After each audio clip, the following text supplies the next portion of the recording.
Hey guys, today is video 6. If you've been following along in my YouTube series, this gut reset, then you know that I am past my 14 days.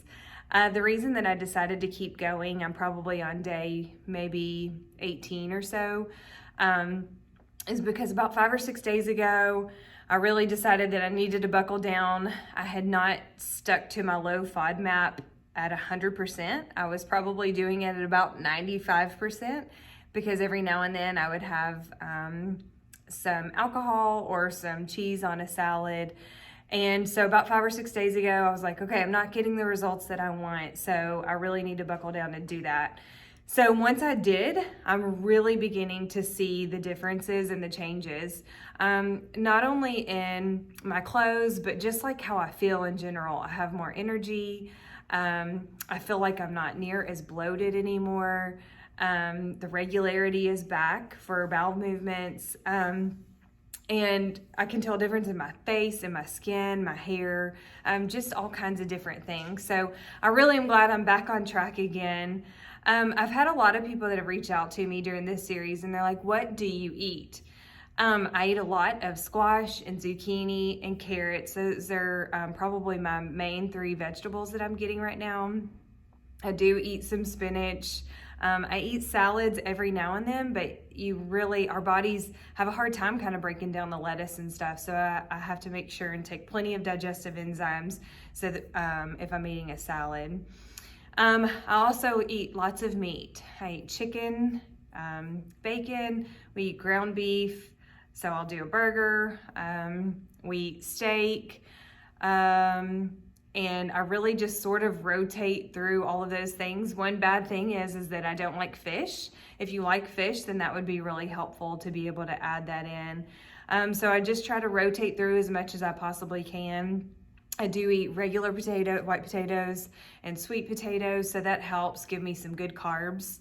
I also eat plenty of fruit. I eat strawberries, blueberries. We've been loving kiwi. It's really good right now. And you have the time to actually peel it and stuff because we're in quarantine. So I'm enjoying the kiwi and my girls are too.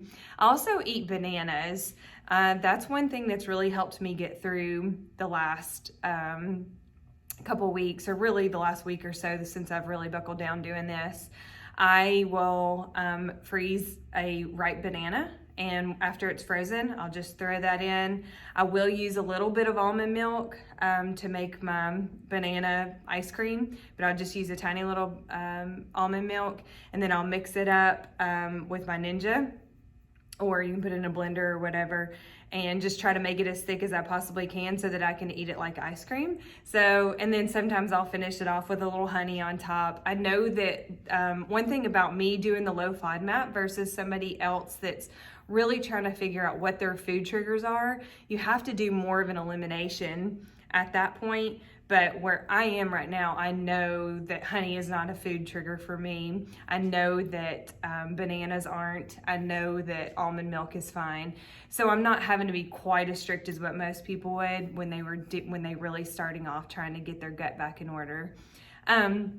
If you have any questions about what I eat, how I do it, I don't do any intermittent fasting. I've had some people ask questions about that. One thing that I mentioned in one of the last videos was I try to eliminate as much stress out of my life as I can. So I want to make sure and do plenty of yoga and stretching and walking. And then I also want to make sure that I don't put too much stress on my body by not eating for long periods of time. So I'm not doing the intermittent fasting right now. I am eating just regular meals. I try to eat 3 to 4 meals a day. My functional medicine specialist would probably say to do more than that, but I have a tough time eating more than like 3 times a day. I will eat a snack, a cutie, a little clementine or something every now and then. But again, if you have any questions about what I'm doing, feel free to reach out. I love providing resources and information and telling my story. I'm an open book. I'll tell you anything. So you can go to our website, natureselite.com, and find some information there about some of the supplements and things that I might be taking.